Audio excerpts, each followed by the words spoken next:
Welcome to another in our series of Kehillat Israel podcasts. This is a recording of Rabbi Amy Bernstein's weekly Friday morning Torah study.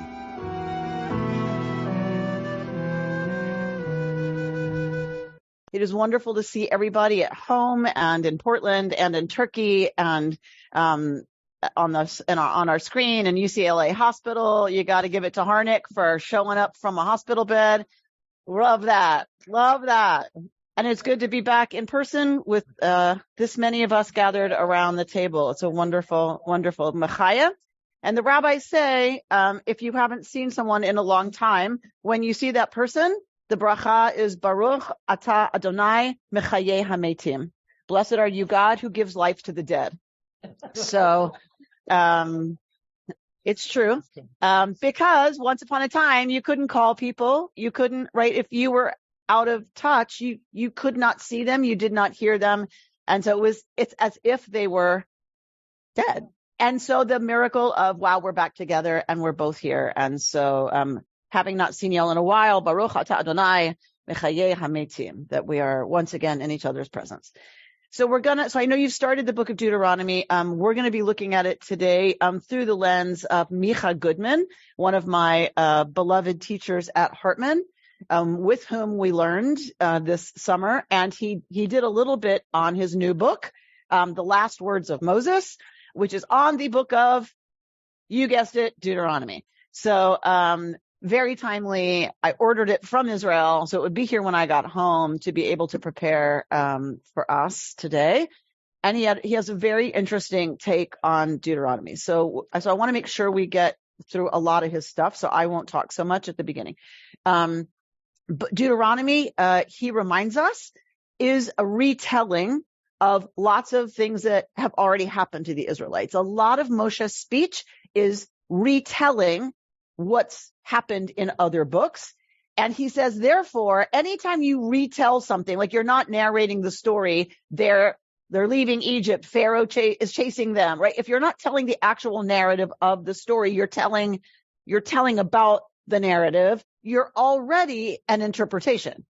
What you choose to keep in, what you choose to leave out, what's different about, the narrative that we got in Exodus. So Micah Goodman reminds us, Deuteronomy is the last book of the written Torah and the first book of the oral Torah, because it's already a retelling. It's already an interpretation. So it's the last book of the written Torah, but the first book of the oral Torah. And then he says, Deuteronomy is the only book that calls itself a book. So Moshe records these words. We get told that in the book of Deuteronomy, that Moshe writes these words down, and this sefer, right, it becomes its own book. And so it's even in the consciousness of the biblical author, the Deuteronomist.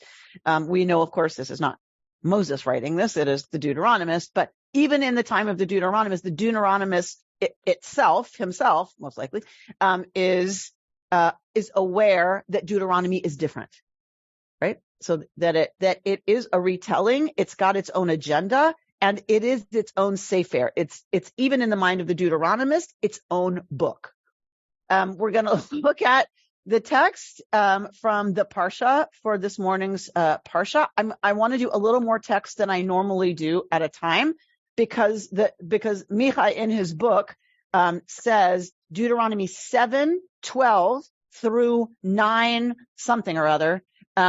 That's the chunk he's talking about in the part that we're going to look at in his book from this week's Parsha, and from Ekev. And it's a unit. So he's talking about it as a unit. So we're going to kind of race through. I promise we're going to analyze the text, but at first we're just going to look at the text as a unit, and then we'll see what Micah has to say about it. 7:12, the beginning of Ekev. That's our Parsha this morning, is Ekev. So let's jump right into the unit that Micah separates out.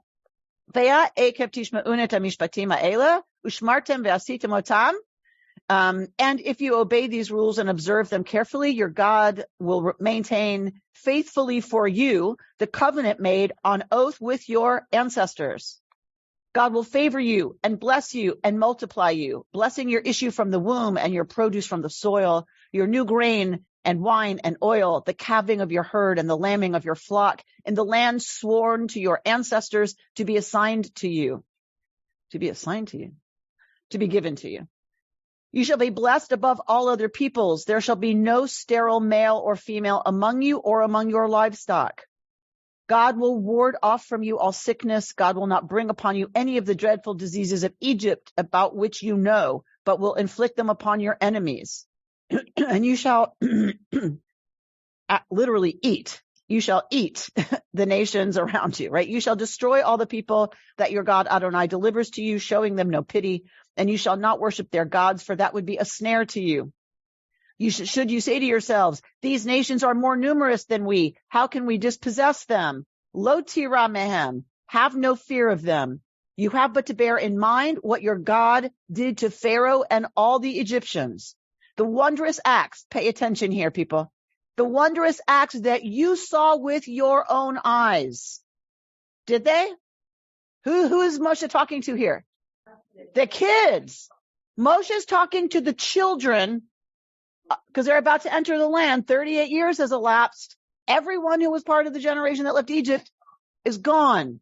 So pay attention. This is what Micah's going to really seize on for us in terms of commenting.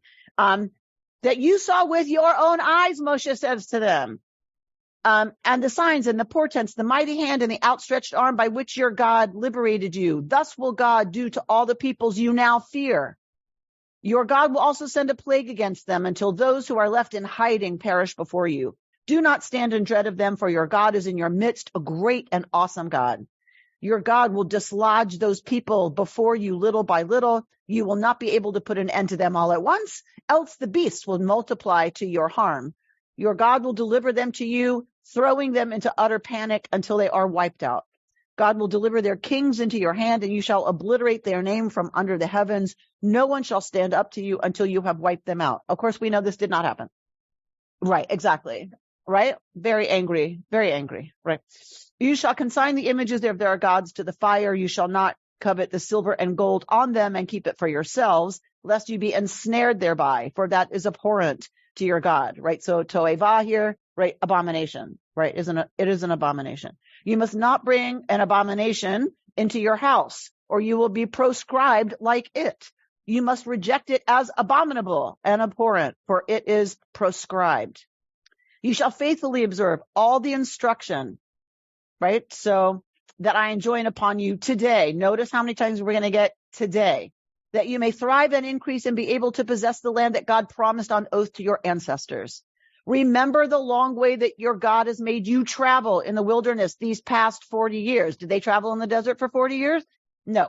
In order to test you by hardships, to learn what was in your heart, whether you would keep the divine commandments or not. God subjected you to the hardship of hunger and then gave you manna to eat, which neither you nor your ancestors had ever known, in order to teach you that, what? What is it? What? Right. People do not live by bread alone. But that's not where the quote stops. That's where most people stop. We do not live by bread alone, but one may live on anything that issues from the mouth of God. Right? So usually people, if they like this translation, may live on anything that God decrees. Well, it's literally whatever comes out of the mouth of God. So to me, that's much more a potent image, because the image I get is a mother bird, right, chewing up the food for the baby and literally taking it out of her mouth and giving it to the baby. That's a way more powerful image than God's decree. Like, that doesn't say much, right? You don't just live on bread alone. You can live on what comes out of the mouth of God, is a much more parallel image to me. That makes sense. All right.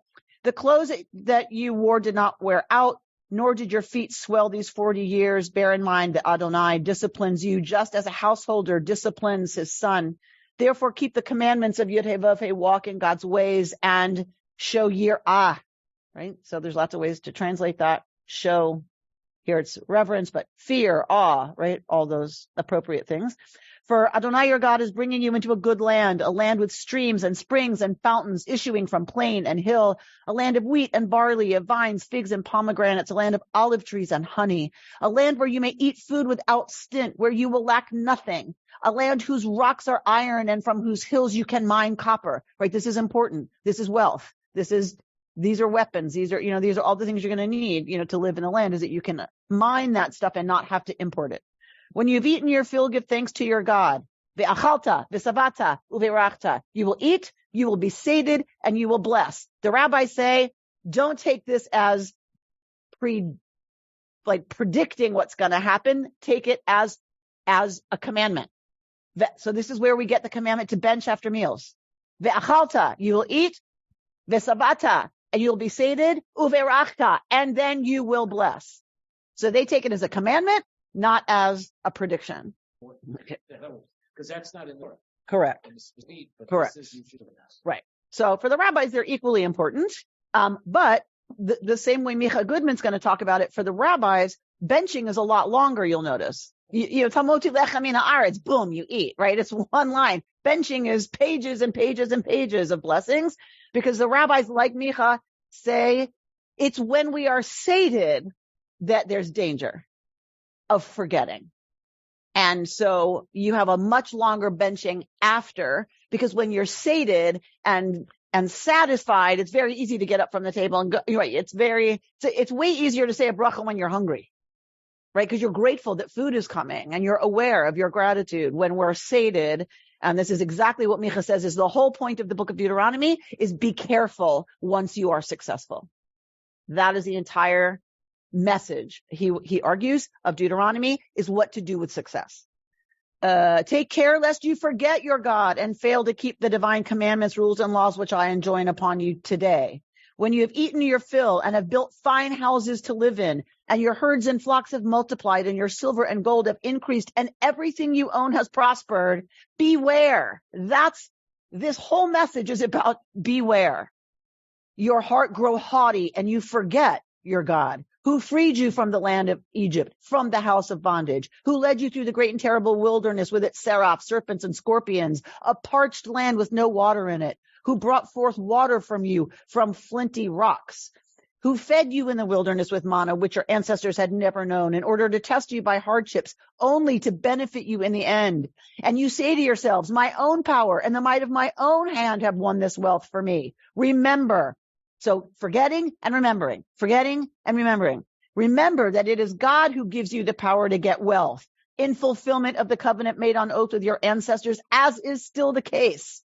If you do not forget, remember, don't forget, remember, don't forget. If you do not forget your God, and if you do forget your God and follow other gods to serve them or bow down to them, I warn you this day that you shall certainly perish. Like the nations that God will cause to perish before you, so shall you perish, because you did not heed Adonai. Shema Yisrael. Listen up, Israel. You are about to cross the Jordan to go in and dispossess nations greater and more populous than you, great cities with walls sky high, a people great and tall, the Anakites of whom you have knowledge, for you have heard it said, who can stand up to the children of Anak? Know then this day that none other than your God is crossing at your head, a devouring fire. It is God who will wipe them out, subduing them before you, that you may quickly dispossess and destroy them as God has promised you. And when your God has thrust them from your path, say not to yourselves, God has enabled us to possess this land because of our virtues. It is rather because of the wickedness of those nations that God is dispossessing them before you.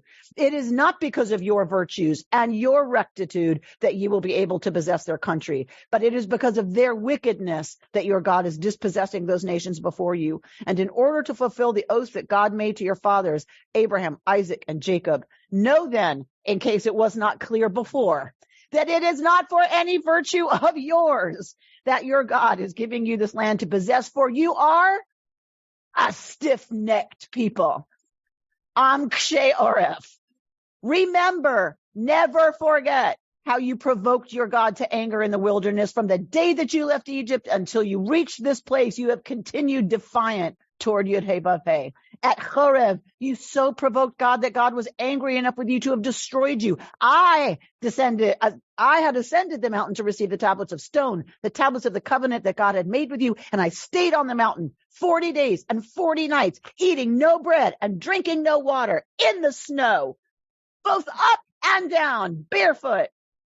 And God gave me the 2 tablets of stone inscribed by the finger of God with the exact words that God had addressed to you on the mountain out of the fire on the day of assembly. And at the end of those 40 days and 40 nights, God gave me the 2 tablets of stone, the tablets of the covenant. And God said to me, hurry, go down from here at once, for the people whom you brought out of Egypt have acted wickedly. They have been quick to go astray from the path that I enjoined upon them. They have made themselves a molten image. God further said to me, I see that this is a stiff-necked people. Let me alone and I will destroy them and blot out their name from under heaven, and I will make you a nation far more numerous than they. I started down the mountain, a mountain ablaze with fire, the 2 tablets of the covenant in my 2 hands. I saw how you had sinned against Adonai your God. You had made yourselves a molten calf. You had been quick to stray from the path that God had enjoined upon you. Thereupon I gripped the 2 tablets and flung them away with both my hands, smashing them before your eyes. I threw myself down before Yud-Heh-Vav-Heh, eating no bread and drinking no water, 40 days and 40 nights, because of the great wrong you had committed, doing what displeased and vexed Yud-Heh-Vav-Heh. For I was in dread of the fierce anger against which you moved Adonai to wipe you out. And that time too, God gave heed to me. Moreover, God was angry enough with Aaron to have destroyed him. So I also interceded for Aaron at that time.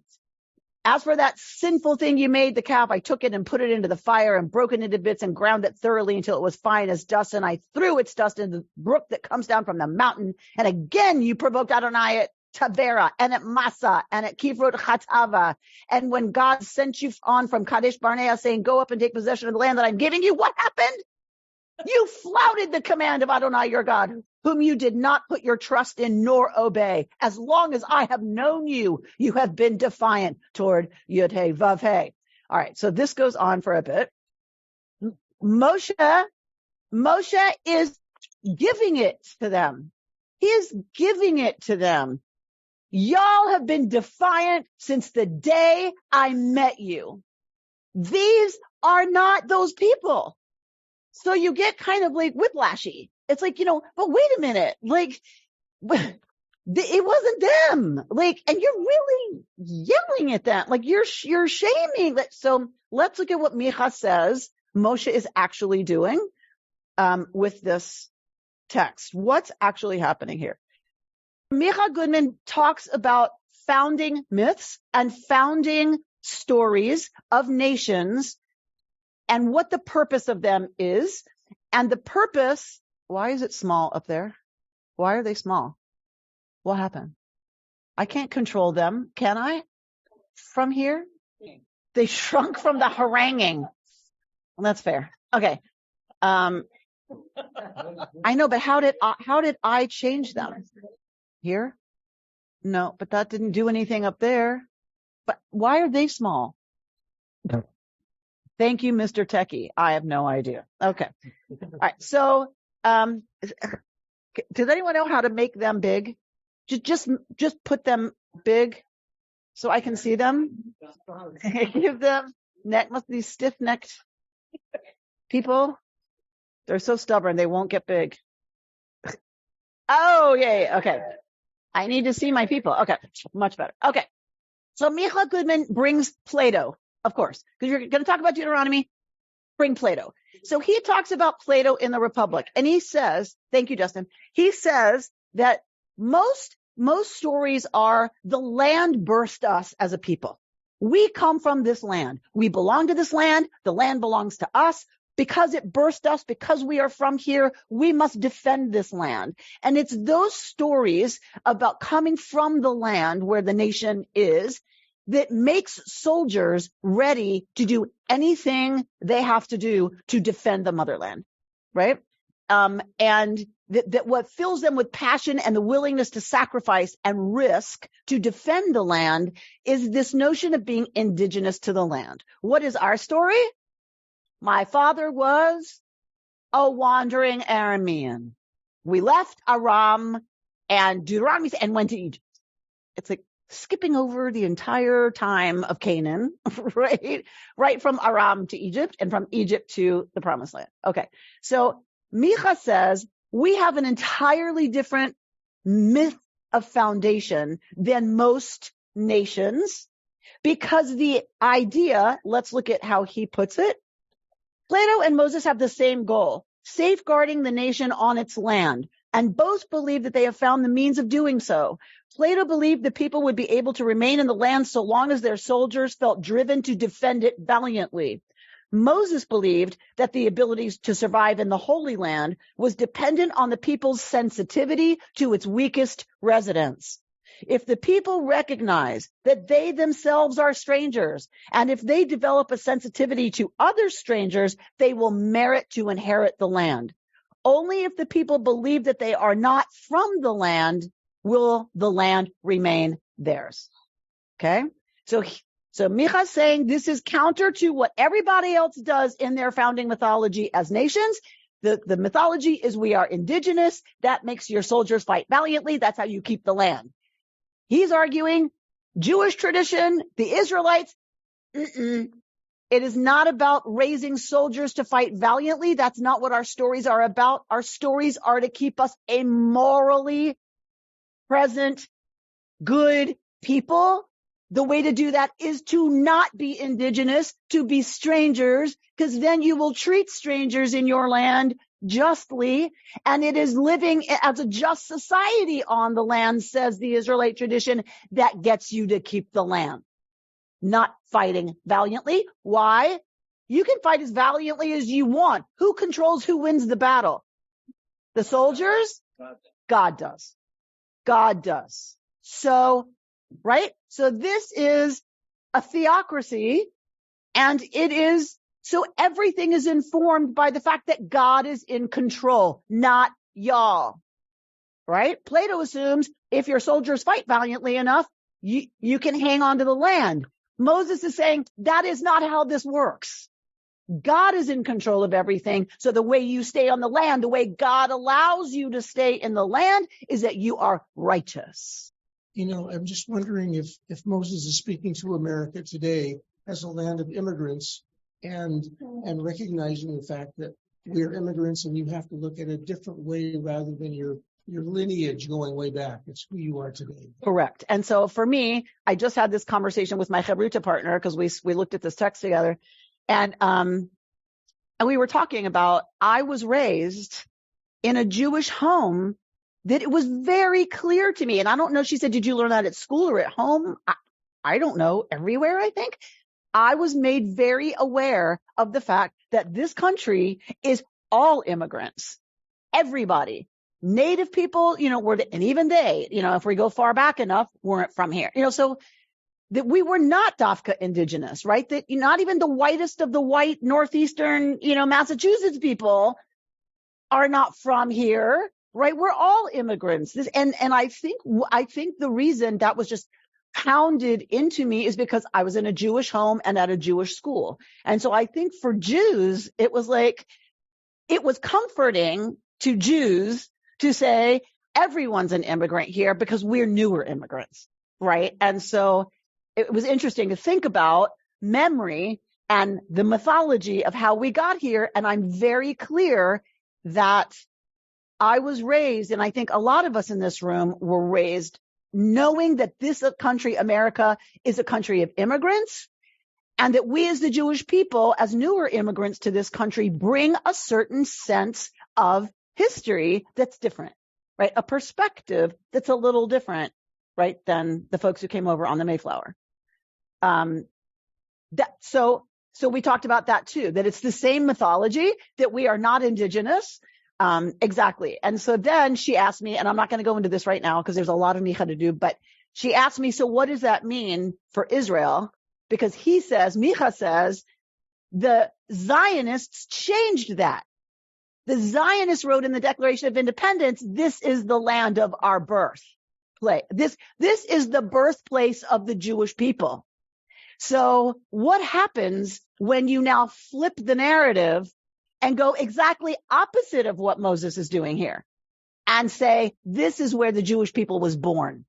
And I think you see some of what happens when you flip that story, right? So again, I don't want to go there right now. That's a whole story all on its own. All right. So let's look at the next piece I want to look at from Micah. So let's look at this. He says Moses does not seem to distinguish between the present generation and the preceding one. We pointed that out, right? So this paragraph here, Moses does not seem to distinguish on page 88. He does not seem to distinguish between the present generation and the preceding one. As he sees it, the generation that received the Torah at Horeb and the generation that stands poised to enter the land are one and the same. It's as if 40 years have not elapsed, as if one generation has not given way to another, and as if the audience he stands before and addresses consists of the Israelites who left Egypt. And that's that text we saw, right? Or we saw a text that says that, right? So in his address, page 89, second paragraph, in his address, Moses blends the past and the present. So we saw that. We saw the blurring. He's yelling at them. You've given me problems ever since the day I met you. He's blending the past generation and this generation.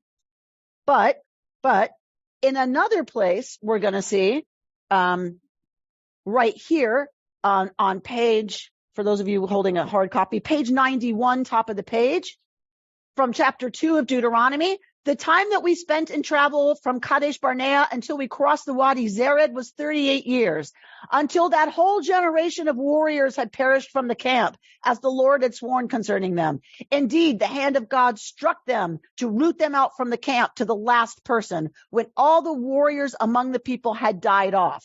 So Moshe is aware and even says, they're gone.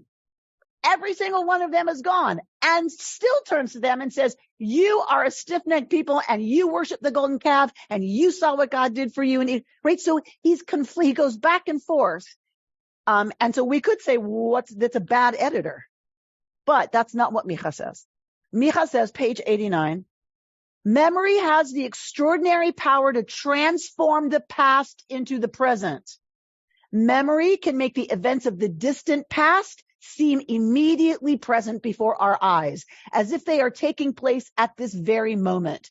The great cultural act that Moses suggests is one of erasing the past, erasing the future, and collapsing all time into the present. This is the basis for the covenant that Moses makes with the people. All right. So what Micah is suggesting is that Moshe, or the author, the Deuteronomist, is very intentionally conflating the past generation with the present generation, using those memories selectively, sometimes talking about the past, sometimes not acknowledging the past and making it all the present. And we're going to see how he says Moshe is doing this, how the Deuteronomist is using memory. Well, isn't this set of people that existing now, they did not leave Egypt? Correct. But they were there during the 40 years and may have been involved in some of the blasphemy in the golden. No, you're not. If you're a child, you're excused. So it's anyone who was 20 years old and older at the time of the calf is gone.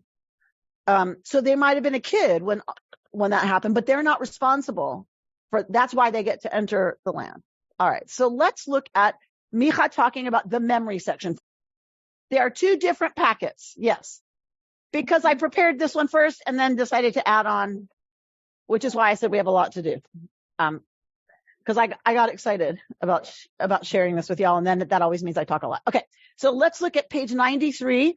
It's coming to you. Don't worry about it. I'm going to start page 93, the memory section. That's what we just read. Remember, I told you he treats it as a unit. Micah does. Moses devotes a long section of his address from Deuteronomy 7:17 to the end of Deuteronomy 9 to memory.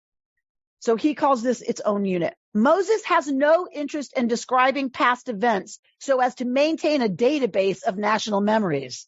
Rather, he instructs the people on how to use their memory so that they will have a positive influence on the national character.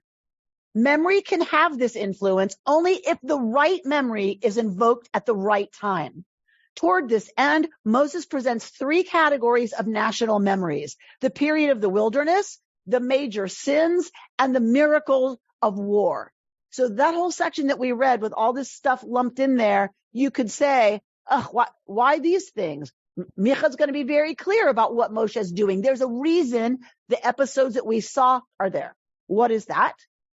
The memory. So now we're going to talk about the period of wilderness that he recounts, Moshe recounts, the Deuteronomist recounts.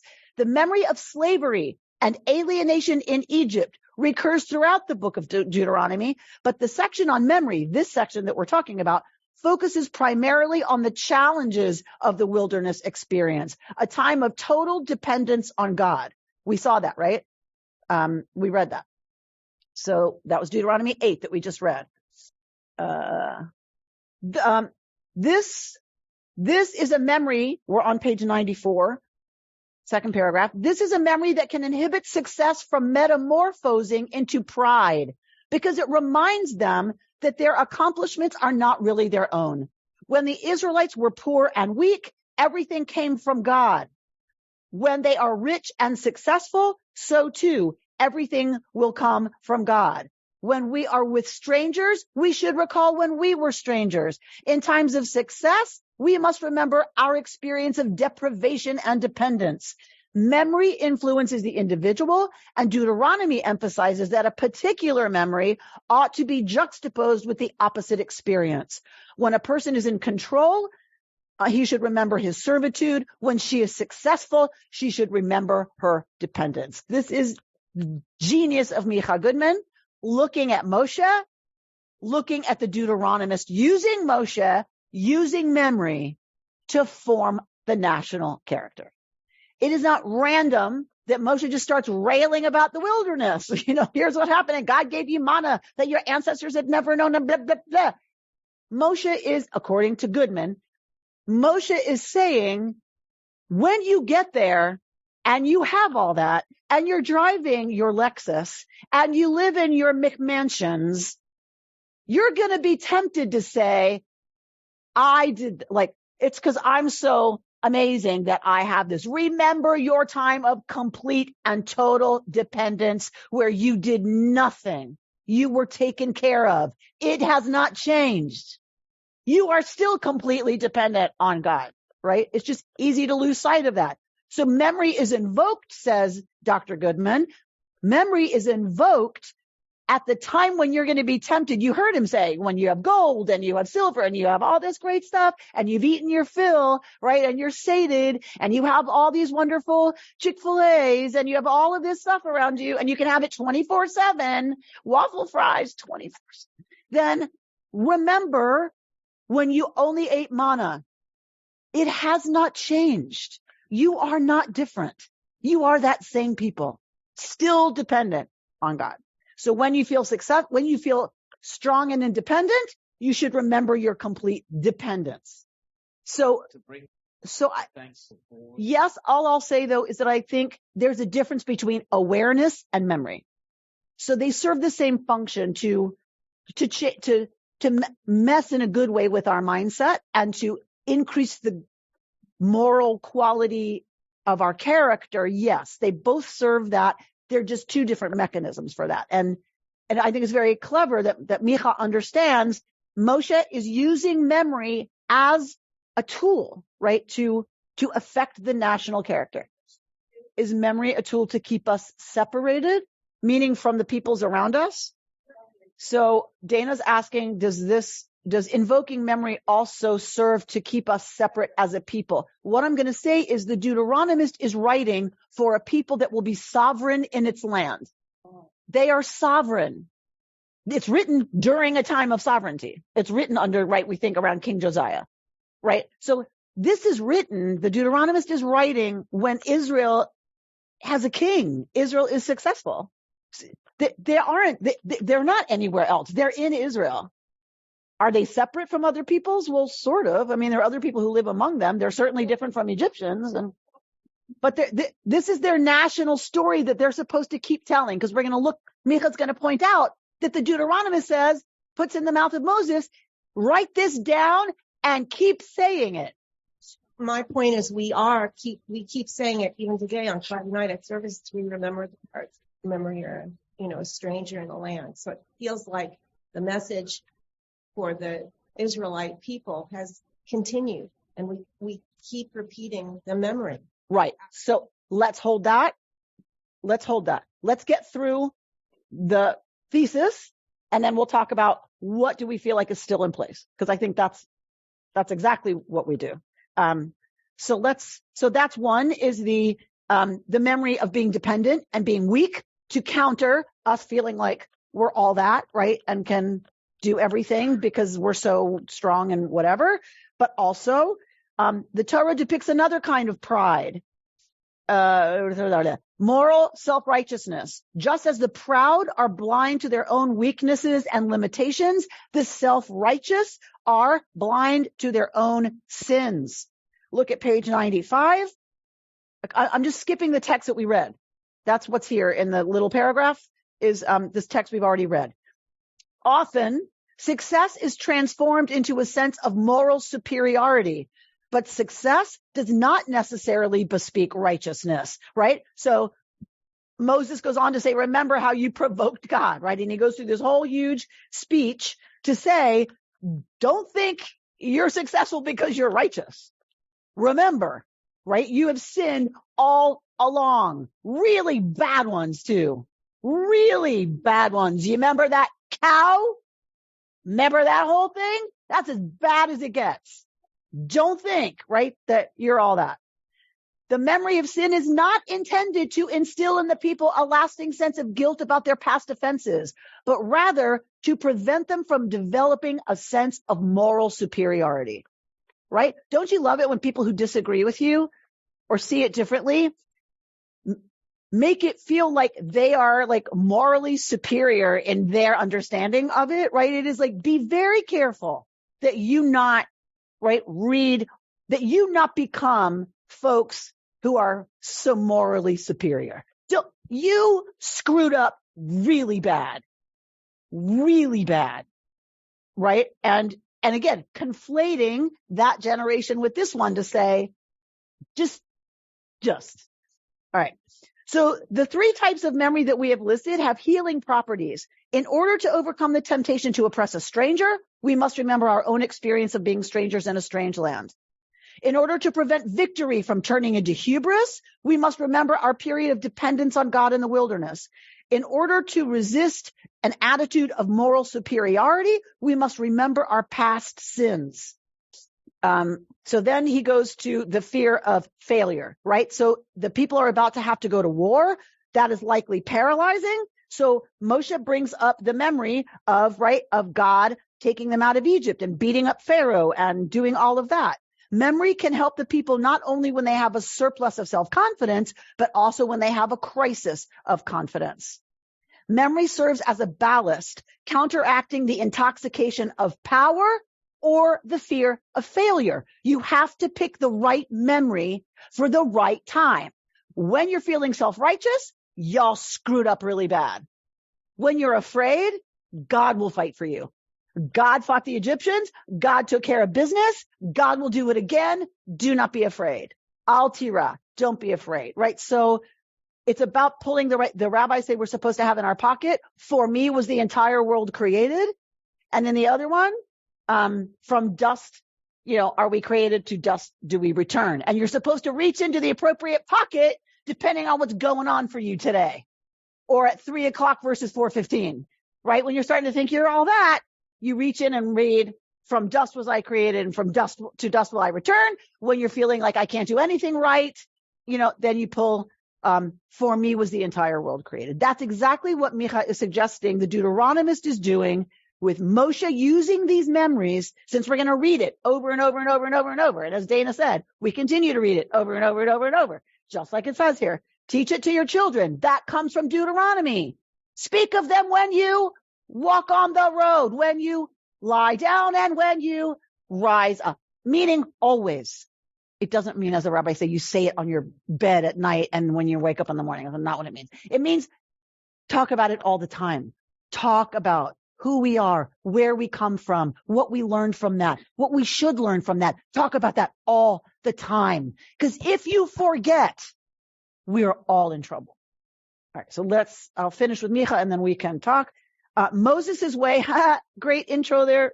Moses' way of dealing with the threat of forgetting. Remember how many times we saw that in the text? Don't forget, lest you forget, do not forget. So that's the big threat. Moses is afraid of forgetting, right? Moses' way of dealing with the threat of forgetting begins with recording this address. And then we get the quote, when Moses had put down in writing the words of this Torah in a book to the very end, right? So it's called a sefer. Moses exhorts the people to read this book again and again. And we're going to go to page 99. But it is not just when the people are entering the land, the top paragraph on 99. It's not just when the people are entering the land and not just once in 7 years that they are obligated to read Moshe's address. The address must be read in an abridged version every day. Take to heart these instructions with which I charge you this day. Impress them upon your children. Recite them when you stay at home and when you're away, when you lie down and when you get up. Moshe embeds within his address the mechanism that is supposed to prevent forgetting. Anyone who listens to the address and accepts its teachings will keep listening to it all the days of their life. Boom. All right. Who wants to start? And so the question, how much of the past is a part of us? How much am I me? Because the people didn't say, oh, well, wait a minute. We didn't do that. We didn't do that. That was our parents. Well, they weren't really given a chance to talk. Like, No, yeah, they like, didn't interrupt them. So that brought up for me the whole question of what is a me? How much me original, and what part of me is also the past, and so for which I have to answer. And so I think Micah would say, the Deuteronomist would suggest, in order to live as the me in the present, that's the best version of me, I have to invoke the past. But you have to choose the right memory to invoke at the right time, right? And so I'm not the past, but I'm not the past, right? And it's about being conscious about invoking the correct memory at the correct time. So if you read this all the time, you're going to get the ones you need. Moses might be saying, maybe you did, but you will be doing this, folks. Yes. Folks just doing this. No, I think that's exactly the point, Harvey. Well said. That what Moshe is saying is, you're people, and you're human. And that means, and I don't care about the other peoples. I care about y'all. I'm Kshe Oref, you stiff-necked people. I care about y'all. And people are people, but what I care about is you Israelite people, and y'all are going to mess up because that's what people do over and over and over. And as soon as we get success, Micah says, as soon as we're successful, we tend to start, this is what he taught us, I don't know where it is in his book, but he's taught us that as soon as we get successful, we start to think of ourselves as successful people, not someone to whom success happened. And that's the danger. The danger is we start to think of ourselves as successful people, right? And then we start down the slippery slope of doing things that are not good, because we can do that. We are successful people, rather than you're someone that success happened to, and it can go away. And you're no different than the people who aren't successful. Maybe you had a better education. Maybe you had a better family life. Maybe you had white skin. Maybe you had something that some of us don't have, and therefore your gender is different from mine. So maybe there's lots of reasons, yes, that helped you, that are about you, that helped you, that makes you different from someone else. But the mechanisms in place are not necessarily just, right? Like, I as a white person have an advantage. It doesn't mean white people are better. It means the system is broken. I'm no different or better than anybody else with any other color skin. So I think that's kind of the point that he's making. Anyway. You were talking about the Greeks, Plato brought up. In study of Greek mythology, you had to be very careful with all the gods, because if you got too cocky with success, the gods would get. And I think now there's still if things are going so well, be prepared, because. Right. And that's all through Jewish superstition. That's why poo-poo kinahara, salt over the left shoulder, tfu-tfu-tfu, right? You don't ever say something nice without saying poo-poo kinahara, because you're tempting the demons or Satan. You're tempting Satan to make it not true because you're all that, right? Or you have such a beautiful child, right? So it's all through there. That's not biblical. No. Biblically, all you have to do is remember that you are blessed to be so successful, and you are to use your success to share with others and to speak for, protect, and uplift those who have been left out. Right, a part of our lore for sure is superstition from the things we got exposed to. It's just, I just want to be clear, it's not biblical. It's later when we're living among other peoples in other times, then we get exposed to the same things that they're exposed to, and superstition enters in all kinds of ways. Anyway, yes, Lisa. We talked about selecting memories and what memory. I'm repeating what she's saying. So we talked about selecting memories. Yeah. And it strikes me, how do you find the right memories? In other words, it's almost easy to be manipulated into different memories. You know, I have that in my life, you know. Do I really remember what happened when I was a kid? I asked my brother, they remember something different from that. So we all have these memories. And I was just struck when we were talking about memories and reaching back and pulling memories. It's so easy to manipulate. All right. So I want to be very clear. We're talking about mythic memory. We are not talking about facts. That is a very important distinction, right? That you're bringing up. We're not talking about, I remember, and then someone says, no, that's not what happened. No, that's about facts. And even those are pretty murky. We've learned, right, through brain science, that we don't really remember anything the way it really happened. We remember it how we remember it, right? So what Deuteronomy is talking about, and what Micah is bringing to us about what the Deuteronomist is doing, is invoking mythic memory to counter where it's bad for us, whether we're too egotistical or too, what's the opposite of that? Too self-deprecating, to not do anything, to get paralyzed because you're too afraid. So we're supposed to invoke the opposite memory to make us better in the moment. It is a mythic memory. So when Maura Tenzer and I have this conversation, it's so painful every time. And she's like, so you're saying we really didn't leave Egypt? We really weren't slaves in Egypt? Like, she just cannot get over that I think it didn't happen. Then what's the point of all this and Passover? And because for me, the power is exactly what Moshe's saying here. It's mythic. They weren't there. They didn't see that. And he says that you saw with your own eyes. What do we say around the Seder table? I left Egypt. Right. I was a slave. Like, we were slaves. We, not our ancestors. We were slaves and God took us out. We are supposed to consider ourselves ke'ilu hu yatsa mitzrayim. Each of us is commanded to consider ourselves as if we ourselves went forth from Egypt. That is invoking mythic memory to help us be a more just and compassionate people, each individually as a person, but also what's going on here is the national agenda. How do we become a more compassionate people? Remember, you were strangers. You are not indigenous to this land, right?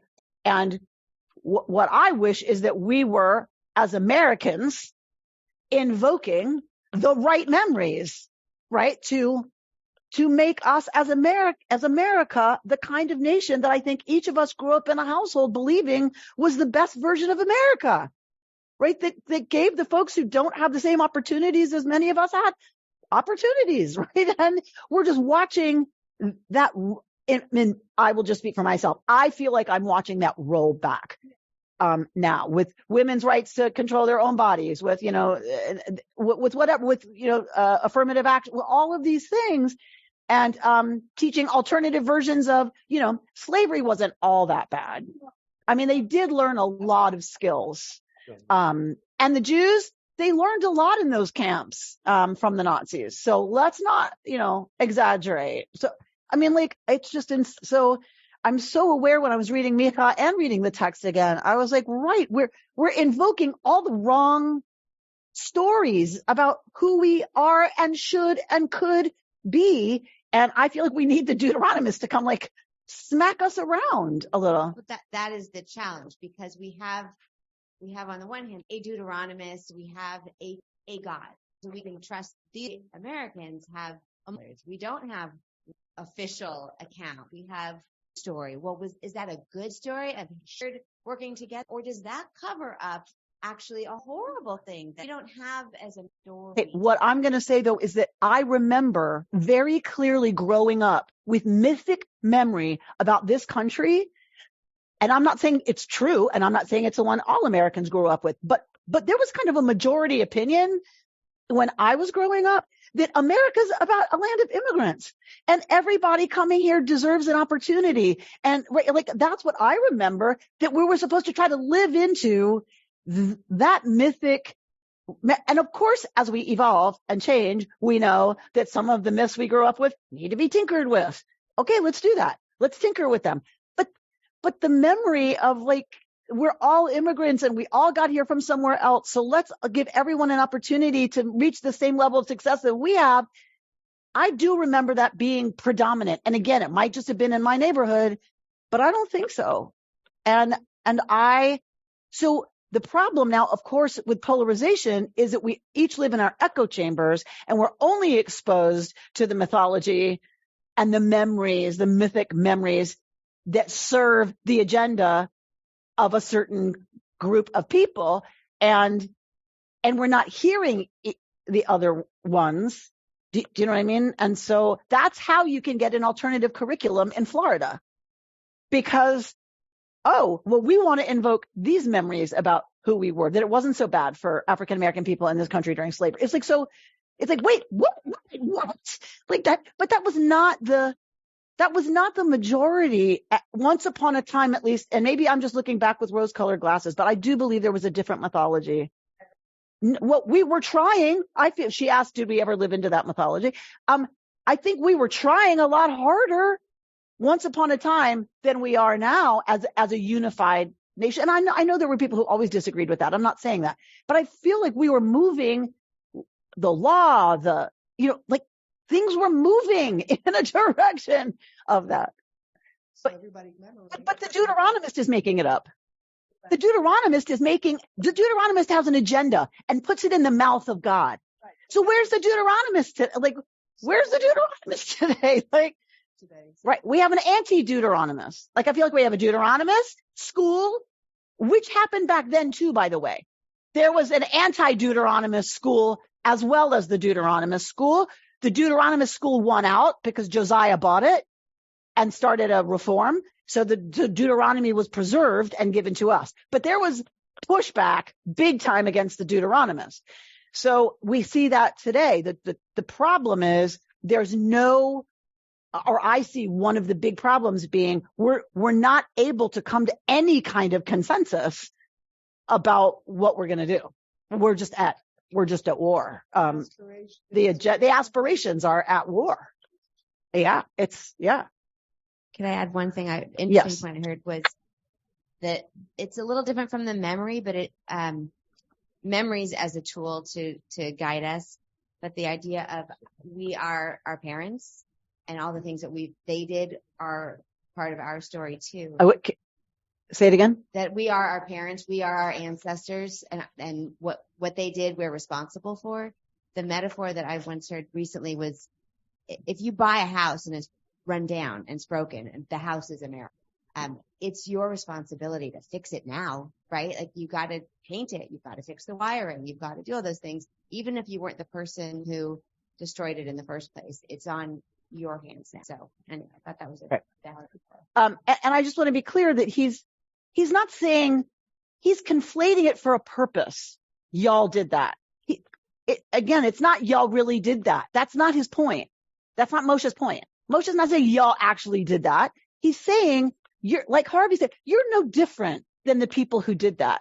So yeah, you may not have ignored the house till it started falling apart, but you are just as likely to get comfortable and get lazy as the people who did, and now the house is run down, right? That's really the point of the conflation. Is not you're guilty. It's that you're the same. You are put together the same way they are. And I think that's true for the most part. How do we counter the worst of our nature and how do we encourage the best of it. And that is what Micah says Moshe's doing with using this tool of invoking memory. Yesh koach to all of us for hanging in there. I know that was a long one and a lot. So great to have you all here and so focused, and great to be back.